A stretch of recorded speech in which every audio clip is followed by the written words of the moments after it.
90. Hang on a second. So Everett got Blair. Hang on. Blair has 3 coins. How many cents does he have? You figured out that 2 quarters is 50. You did your 3 dimes and your nickel, and then your 5 pennies.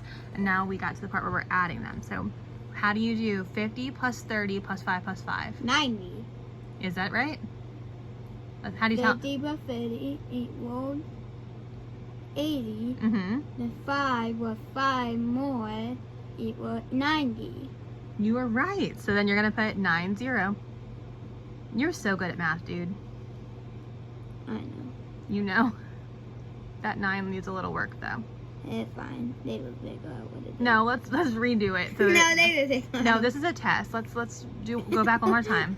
Okay, maybe they could have counted. I don't know if they're going to figure that out. Your handwriting needs some serious work. With a computer thing, so it's kind of hard to do it. And it's hard on the computer. 9. Well. Good job.